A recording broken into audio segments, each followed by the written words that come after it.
یہ بھی ایک انوکھی فطرت ہے انسان کی جس کو اللہ تعالیٰ نے اس بارے میں بیان فرمایا۔ محبوب آپ نے اس شخص کی طرف نہیں دیکھا جو حضرت ابراہیم سے جھگڑا کر رہا تھا ان کے رب کے بارے میں؟ جھگڑا کیوں کر رہا تھا؟ ان آتاہ اللہ الملک، کیونکہ اللہ نے اسے ملک عطا فرمایا۔ اللہ نے بادشاہی دیا تو وہ اللہ کے معاملے میں جھگڑے کرنے لگ گیا، وہ کہتا ہے میں ہی رب ہوں۔ تو حضرت ابراہیم علیہ السلام نے فرمایا میرا رب تو وہ ہے جو زندہ کرتا اور مارتا ہے۔ تو بیوقوف نے دلیل کیا دی؟ نمرود کہنے لگا میں رب ہوں، تو فرمایا میرا رب وہ ہے جو زندہ کرتا اور مارتا ہے۔ تو کہتا ہے میں بھی زندہ کرتا ہوں مارتا ہوں، دلیل کیا ہے؟ ایک سزائے موت کا قیدی منگایا اور حضرت ابراہیم علیہ السلام کے سامنے کہنے لگا بھی تمہاری سزا کیا تھی؟ وہ کہنے لگا کل پرسوں پھانسی ہونے والی تھی۔ کہنے لگا جاؤ تم آزاد ہو۔ کہنے لگا دیکھ لو میں نے زندگی دے دی نا، حالانکہ یہ پرسوں مر جاتا۔ اور ایک بے گناہ کو پکڑا، تلوار ماری اور قتل کر دیا۔ کہنے لگا دیکھو میں بھی تو زندگی اور موت دیتا ہوں۔ اب حضرت ابراہیم اس کی اس دلیل پر اعتراض کر سکتے تھے، آپ نے خاص غور کرنا ہے بات پہ۔ اعتراض کر سکتے کہ تو پاگل ہے، زندگی تو یہ ہے نا کہ جس کو تلوار سے مارا اسے اٹھا کے دکھا، یہ اعتراض ہو سکتا تھا۔ لیکن جب کوئی بیوقوفوں جیسی دلیل دے نا، تو علم مناظرہ کا اصول یہ ہے کہ پھر اسے اس کی زبان میں جواب دیا جاتا ہے۔ پھر اسے پھر اس کو یہ نہیں آپ کہیں گے کہ یہ تو نے کیا کیا۔ اب جس طرح کا منہ ہوگا تھپڑ بھی، یہ بزرگوں کی مثالیں ہیں نا، تو اس نے کہا جی دیکھو میں نے بھی بندہ ایک زندہ کر دیا ایک مار دیا ہے۔ اب یہ اس کی بیوقوفوں جیسی دلیل تھی، لیکن چونکہ بندہ ہی بیوقوف تھا تو اس کی اس کو سمجھ نہیں آنی تھی، تو حضرت ابراہیم نے دلیل بدل لی اور آپ فرمانے لگے چلو پھر اگر یہی بات ہے تو میرا رب وہ ہے جو سورج کو مشرق سے نکالتا ہے اور مغرب میں غروب کرتا ہے۔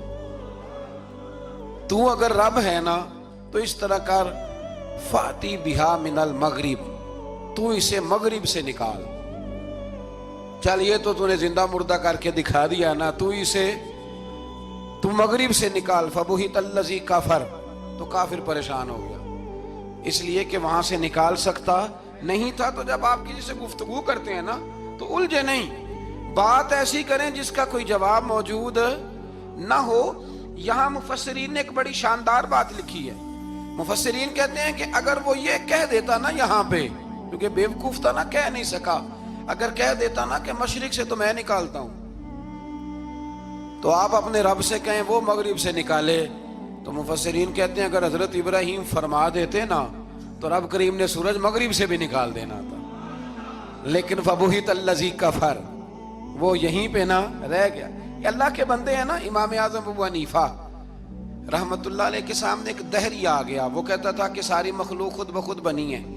تو امام صاحب نے بھی علم مناظرہ کے ساتھ اس کے ساتھ گفتگو کی، وہ کہنے لگا جی خود بن گیا سارا کچھ۔ تو امام صاحب کہنے لگے چل چھوڑ، کل بات کریں گے تیرے ساتھ۔ وہ کل دوبارہ آیا تو امام اعظم دریا کے کنارے کھڑے تھے، کہنے لگا امام صاحب بڑے پریشان کھڑے ہو؟ تو آپ فرمانے لگے پریشان اس لیے ہوں کہ میں نے عجیب ہی نظارہ دیکھا ہے۔ ابھی ابھی ایک درخت خود بخود کٹا ہے اور خود بخود اس کے تختے بن گئے، خود بخود رندا چلا ہے، خود بخود کشتی بن گئی ہے، خود بخود دریا میں اتری ہے، اور خود بخود کچھ بندوں کو ادھر لے کے آنے لگ گئی ہے، کچھ کو یہاں سے ادھر لے کے جانے لگ گئی ہے، سارا کچھ خود۔ وہ کہنے لگا حضور سیانے بیانے بندے ہیں، کبھی کشتی بھی خود بخود بنی ہے، کبھی بندے خود بخود ادھر سے ادھر بھی گئے ہیں۔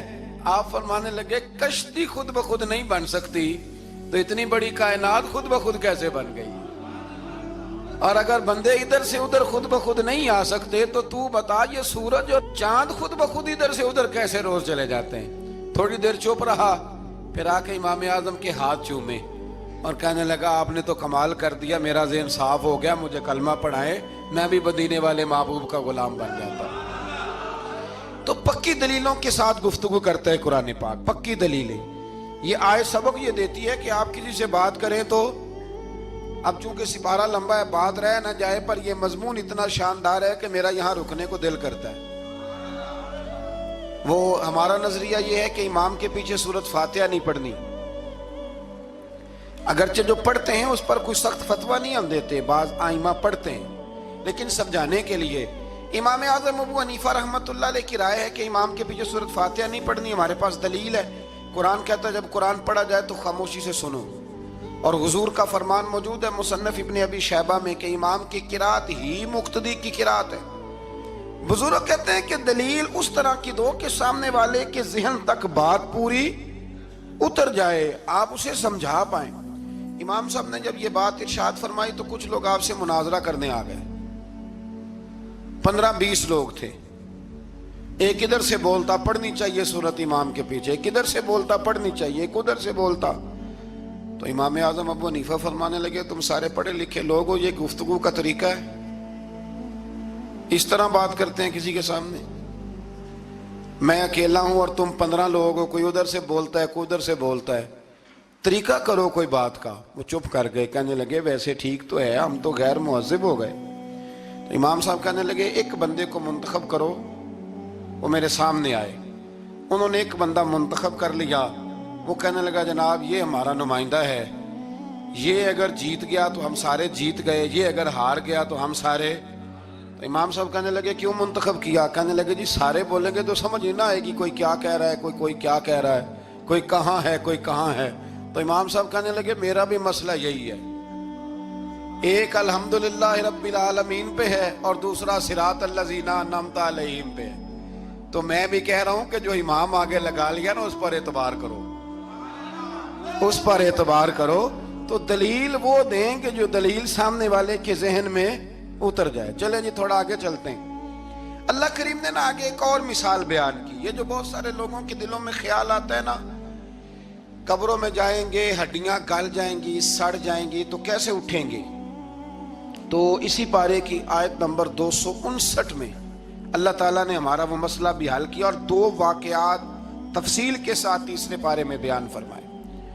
اللہ کریم فرماتے ہیں کہ کیا آپ نے اس شخص کو نہیں دیکھا کہ جو ایک ایسی بستی پر سے گزرا, وَهِيَ خَاوِيَةٌ عَلَىٰ عُرُوشِهَا, جو اپنی چھتوں کے بل گری پڑی تھی, یعنی بستی تباہ ہو گئی تھی. وہ آدمی وہاں سے گزرا, وہ حضرت عزیر علیہ السلام تھے. بہت سارے مفسرین کے نزدیک بعض نے یہ لکھا ہے کہ چونکہ یہاں اللہ نے کسی کا ذکر نہیں کیا تو ہم بھی کسی کو مخصوص نہیں کرتے, لیکن کثیر کی تعداد یہ ہے کہ حضرت عزیر تھے. آپ گزرے ایک بستی میں تو آپ نے دیکھا کہ وہ بستی تباہ حال ہو گئی ہے اور زمین پلٹ دی گئی ہے, چھتوں کے اوپر لوگ مرے ہوئے پڑے ہیں. تو آپ کے دل میں خیال آیا کہ یا اللہ تو انہیں کیسے زندہ کرے گا بعد موتہا, مرنے کے بعد. خیال آیا, اللہ کریم نے نا انہی پہ موت طاری کر دی, حضرت عزیر علیہ السلام پہ. ان کے پاس تھوڑا سا کھانا تھا, ایک گدھا تھا, درخت کے نیچے لیٹ گئے, گدھے کو باندھ کے اللہ تعالیٰ نے ان پر نیند طاری کی اور وہ 100 سال تک سوتے ہی رہے. وہ بے آباد بستی آباد ہو گئی, وہاں شہر آباد ہو گیا, دنیا آباد ہو گئی, زمانہ آباد ہو گیا. آپ جب سوئے تو آپ کی عمر مبارک 40 سال تھی.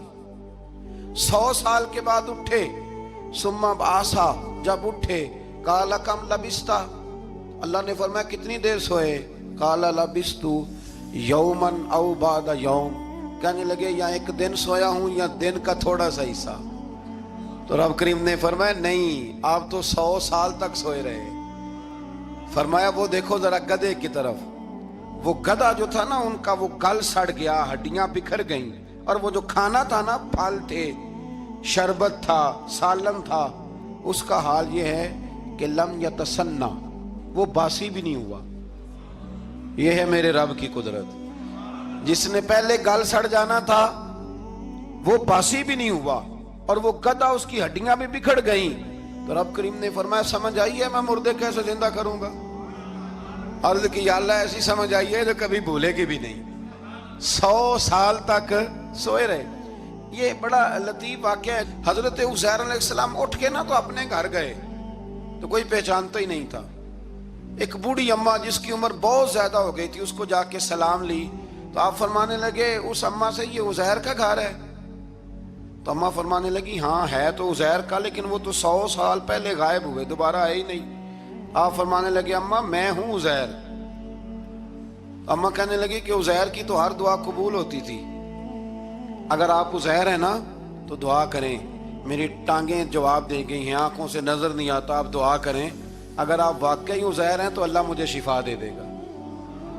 تو حضرت عزیر نے دعا کی تو رب نے انہیں شفا دے دی. حضرت عزیر کی عمر اس وقت بھی 40 سال تھی. حضرت عزیر کی عمر جب گئے تب بھی, واپس آئے تو, اور حضرت عزیر کا بیٹا ان سے ملا تو اس کی عمر 118 سال تھی. پوتے بھی بوڑھے تھے. لوگوں نے حضرت عزیر علیہ السلام سے کہا یہ کیا ہے؟ فرمانے لگے یہ میرے اللہ کی قدرت ہے, یہ میرے رب کی قدرت ہے. آج بھی آپ دیکھ لیں کہ کچھ لوگوں کے بال ساری زندگی سفید نہیں ہوتے, اور کچھ 17 سال کے 16 سال کے نوجوان ہیں تو سارا سال ان کا سفید ہو جاتا ہے. علامات وہ آ جاتی ہیں جو بوڑھوں میں ہوتی ہیں. اللہ تبارک و تعالیٰ نے فرمایا کہ یہ ہماری قدرت ہے, اس طرح کر کے ہم مردوں کو زندہ کریں گے. جب مومن قبروں سے اٹھیں گے نا, مومن آنکھ کھلے گی تو کہیں گے سویرا ہو گیا, جیسے ابھی سوئے تھے نا, کہیں گے دن چڑھ گیا. تو اللہ فرمائے گے ہاں دن بھی چڑھ گیا ہے, اور رب رسول کے دیدار کا نظارہ بھی تمہیں دیا جائے گا. اٹھو, بڑی شاندار صبح ہوئی ہے. اور کافر جب اٹھے گا تو کہے گا اوہو اب میرے لیے کیا نئی سزا ہے. تو اس سے بالکل آگے متصل حضرت ابراہیم علیہ السلام کا وہ واقعہ اسی پارے میں ذکر کیا گیا ہے. جب حضرت ابراہیم علیہ السلام نے کہا تھا کہ اے اللہ مجھے دکھا تو مردے کیسے زندہ کرے گا, تو رب کریم نے فرمایا یقین نہیں. عرض کی یا اللہ اطمینان قلبی کے لیے. ایک علم الیقین ہوتا ہے, ایک عین الیقین ہوتا ہے, ایک حق الیقین ہوتا ہے. کہ یا اللہ میں اطمینان قلبی کے لیے. تو اللہ نے فرمایا 4 پرندے لے لو. حضرت ابراہیم علیہ السلام نے 4 پرندے لیے. کچھ نے لکھا ہے کوا تھا, مور تھا, مرغی تھی, کبوتر تھا, مختلف نام آئے. وہ 4 پرندے لیے, پھر ان کو ذبح کیا, پھر ان کا قیمہ بنایا, پھر گوشت ایک دوسرے میں مکس کیا, پھر 4 مختلف پہاڑیوں پہ رکھا. اللہ نے فرمایا مکس ہو گئے نا آپس میں, اب تم آواز دو. حضرت ابراہیم نے آواز دی اور رب نے زندگی دی, اور وہ پرندے اپنی ٹانگوں پر چلتے ہوئے حضرت ابراہیم کے پاس آ کے کھڑے ہوئے. تو فرمایا ابراہیم جس طرح ان کو زندہ کیا نا, اسی طرح پھر قبروں سے میں ہڈیاں بھی زندہ کر کے نکال دوں. میں ایک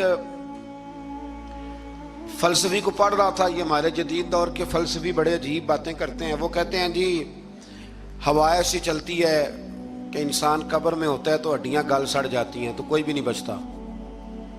اور پھر آپ کہتے ہیں کہ کچھ کو عذاب ہوتا ہے, کچھ کو ثواب ہوتا ہے. تو قبر کے اندر جب مردے چلے گئے تو آپ یہ بھی کہتے ہیں بعض لوگ ایک ایک قبر سے 70 اٹھیں گے تو ایک کو عذاب ہو رہا ہے, ایک کو ثواب ہو رہا ہے. یہ کیا ماجرا ہے؟ ہمارے بزرگوں نے جواب دیا ہے. ہمارے بزرگوں نے یہ جواب دیا ہے کہ یہ ہوائیں, یہ فضائیں, یہ ساری اللہ کی قدرت ہے. ہر آدمی کو ٹھنڈ لگ جاتی ہے سردیوں کے موسم میں. میں نے کچھ ایسے بندے دیکھے ہیں, بلکہ کوئی مجھے کہے گا تو میں دکھا دوں گا, ساری سردیاں سویٹر نہیں پہنتے, پھر فوت ہو جاتے ہیں. اور کئیوں نے 6 پہنے ہوتے ہیں, پھر بھی دانت کے ساتھ دانت بج رہا ہوتا ہے. وہ کہتے ہیں توبہ توبہ بڑی ٹھنڈ ہے. یہ بھائی آب و ہوا ایک ہی ہے, لیکن وجود کے اثر قبول کرنے کے معاملات بھی اور ہی ہیں. یہی معاملہ قبر میں ہوگا. دیکھیں نا حضرت عزیر علیہ السلام کے گدھے نے بھی آب و ہوا لکھی اور کھانے نے بھی. تو گدھا گل سڑ گیا پر کھانا گلا سڑا. دوسری بات یہ کہ قبر میں بندے اکٹھے ہیں تو کسی کو عذاب تو کسی کو ثواب. تو امام جلال الدین سیوطی رحمۃ اللہ علیہ فرماتے ہیں 2 بھائی اگر ایک پلنگ پہ سوئے ہوں تو ایک خواب میں لاہور ہوتا ہے, دوسرا پشاور ہوتا ہے. سوئے کہاں ہوتے ہیں؟ اکٹھے ایک پلنگ پہ. وہ ایک کہتا ہے میں رات کو لاہور تھا, اور دوسرا کہتا ہے نہیں تو غلط کہہ رہا ہے, میں تو پشاور تھا. تو ہوتے کہاں ہیں؟ تو اگر ایک جگہ پہ آپ موجود ہیں اور اللہ تبارک و تعالیٰ نے آپ کو روحانی طور پر کہیں کا کہیں پہنچا دیا ہے, تو اسی طرح قبروں میں بھی اگر کسی کو عذاب ہوگا تو ہو ہی جائے گا, اللہ معاف کرے. اور اگر کسی پہ رحمت ہوگی تو وہ بھی انشاءاللہ ہو ہی جائے گی. تھوڑا سا آگے بڑھتے ہیں. پھر اللہ تبارک و تعالیٰ نے نا اپنی راہ میں خرچ کرنے کی بات ارشاد فرمائی. فرمایا اگر تم میری راہ میں خرچ کرو گے تو میں تمہیں 700 گنا کر کے واپس کروں گا. اللہ کی راہ میں خرچ کریں گے تو کتنا ملے گا؟ یہاں بھی معاملہ یقین کرنے کا ہے. قوم کو یقین آ جانا کہ ڈبل ہو جائیں گے تو ساری قوم لٹ جاتی ہے. اگر اتنا یقین ہو جائے نا ڈبل ہو جائیں گے تو لٹ جاتی ہے، تو اگر یہ بھی یقین ہو جائے نا کہ 700 گنا ہو جائیں گے تو پھر بھی میرا خیال یہ ہے کہ قوم لٹنے کو تیار ہو سکتی ہے، لیکن وہاں لٹ کے برباد ہوتے ہیں۔ رب رسول کے رستے میں لٹیں گے تو آنے والی نسلوں کو بھی اللہ آباد فرما دے گا، اللہ آباد کر دے گا آنے والی نسلوں کو۔ تو میرے دوستو تھوڑا سا آگے جب ہم اس پارے میں چلتے ہیں تو اللہ تبارک و تعالیٰ نے 2 باتیں ارشاد فرمائیں۔ ایک تو ارشاد فرمایا کہ شیطان تمہیں نا 2 چیزوں کے بارے میں اکثر ورگلاتا ہے۔ ایک تمہیں کہتا ہے کہ کنجوسی کرو، فقر تنگ دستی ہو جائے گی اگر خرچ کرو گے، اور دوسرا تمہیں کہتا ہے بے حیائی کرو۔ اللہ نے فرمایا یہ 2 کام تم نے کرنے نہیں، نہ تم نے بخل کرنا ہے اور نہ تم نے بے حیائی کرنی ہے۔ اور پھر آگے جا کے ارشاد فرمایا کہ دانائی بڑی حکمت ہے، عقل مندی بڑی حکمت ہے، زندگی دانائی سے گزارو۔ یؤتی الحکمت من یشاء، اللہ جسے چاہتا ہے حکمت عطا کرتا ہے۔ ومن یؤت الحکمت فقد اوتی خیرا کثیرا، اور جسے اللہ نے دانائی دی نا عقل، اللہ فرماتا ہے اسے ہم نے خیر کثیر عطا کی۔ کام سارے ہی ہو جاتے ہیں پر جو عقل کے ذریعے کیا جائے نا، شیخ سعدی نے کہا تھا اگر تیرے پاس 1 من علم ہے نا تو 10 من عقل کی بھی ضرورت ہے، پھر وہ علم آگے پہنچتا ہے۔ 10 من، 1 من شعور کے ساتھ، دانائی کے ساتھ۔ میرے نبی کریم علیہ السلام نے نا بڑی دانائی کے ساتھ دین پھیلایا ہے، بڑی حکمت کے ساتھ، بڑی خوبصورتی کے ساتھ۔ حضور نے، ایک شخص نے آگے کہا یا رسول اللہ صلی اللہ تعالی علیہ وسلم میں 5 نمازیں نہیں پڑھ سکتا، 2 پڑھوں گا۔ تو صحابہ کہتے ہیں ہمارے دل میں خیال آیا کیسے اجازت ملے گی، نماز تو فرض عین ہے، ہر نماز کی ہر رکعت کا ہر سجدہ فرض ہے، اور یہ پوری 3 نمازوں کی چھٹی مانگ رہا ہے۔ لیکن حضور نے حکمت سے دین پھیلایا، دانائی سے۔ مسند امام احمد بن حنبل میں موجود ہے، حضور نے فرمایا اگر 2 نمازیں پڑھو گے 3 نہ پڑھو گے تو کلمہ تو پڑھ لو گے نا دل سے۔ حضور پڑھ لوں گا، فرمایا چل تو 2 ہی پڑھ لینا، کلمہ پڑھ صحیح۔ حضرت ابو ہریرہ کہتے ہیں اس نے 3 نمازوں کی چھٹی کی شرط پر کلمہ پڑھا، ابھی پورا ہفتہ نہیں ہوا تھا کہ اس نے 5 نمازیں کیا تہجد بھی شروع کر دی۔ اس شخص نے پھر اشراق اور چاشت بھی پڑھی، وہ ساری رات مصلی پہ بھی بیٹھا۔ لہٰذا دانائی کے ساتھ، گھر بھی آپ کا حکمت سے چلے گا، دانائی سے چلے گا، دکان بھی آپ کی حکمت اور دانائی سے چلے گی۔ تو مسلمان اس کو نہیں کہتے جو جذباتی ہو جائے، جو فٹافٹ مرانے پہ اتر آئے، اس کو کہتے ہیں جو بڑی دانائی کے ساتھ، حکمت کے ساتھ چیزوں کو لے کے آگے بڑھتا ہے۔ پھر اللہ تبارک و تعالیٰ نے نا 5ویں سے 6ٹھے رکوع میں سود کی حرمت بیان کی، اور اللہ کریم نے فرمایا کہ یہ جو لوگ کہتے ہیں نا کہ سود بھی تجارت کی طرح ہی ہے، یہ بھی تو کاروبار ہی ہے، فرمایا قیامت کے دن یہ اس طرح کھڑے کیے جائیں گے جس طرح کسی کو شیطان چھو لینا، شیطان چھوتا ہے تو وہ آدمی یوں ہو جاتا ہے جیسے پاگل ہو گیا ہے۔ تو ان لوگوں کو جو سود اور کاروبار کو ایک کہتے ہیں، انہیں بھی قیامت میں پاگلوں کی طرح کھڑا کیا جائے گا۔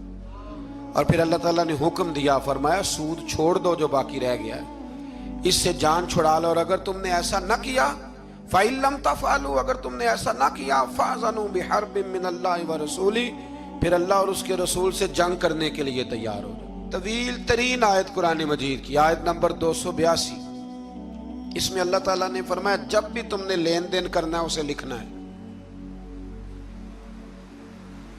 ایک لفظ سے نا مجھے تو کئی دفعہ چڑی ہو جاتی ہے، وہ لفظ ہے کہ مجھے اعتبار ہے۔ میں کہتا ہوں کہ وہ والدین بڑے ظالم ہیں جو کہتے ہیں مجھے جوان بچی اکیلی کالج جاتی ہے تو مجھے اعتبار ہے، جوان بچے کو 10-20 ہزار روپیہ جیب میں ڈال کے گلی میں بھیج دیتے ہیں اور کہتے ہیں مجھے اعتبار ہے۔ اسی طرح وہ لوگ بھی بڑے ظلم کرتے جو اپنے بھائی کے ساتھ لین دین کرتے ہیں، تحریر نہیں کرتے اور کہتے ہیں مجھے اعتبار ہے۔ اللہ کو بھی تو اعتبار ہے نا اپنے بندوں پہ، تو رب فرماتا ہے میرے بندو جب لین دین کرو تو اسے لکھ لو، یہ قرآن کا حکم ہے، یہ میرے رسول کی سنت ہے، یہ میرے نبی کا طریقہ ہے۔ جب بھی لین دین کریں اسے تحریر کریں، اسے طے کریں، اچھے طریقے سے نوٹ کریں، تاکہ وہ کسی جگہ پہ جا کے بھی کوئی معاملہ بھی کمزوری کا باعث نہ بنے۔ تو اس آیہ کریمہ میں اللہ کریم نے یہ بھی ارشاد فرمایا کہ للہ ما فی السماوات و ما فی الارض، آگے جا کے فرمایا کہ زمین آسمان میں جو کچھ بھی ہے ان سب کا مالک اللہ ہے, ہمیں اللہ نے جو کچھ دیا نا وہ استعمال کرنے کے لیے دیا ہے. اگر ہم مالک ہوتے تو قیامت میں حساب نہ دیتے. مالکوں نے کبھی حساب نہیں دیا, حساب تو منشی دیتے ہیں.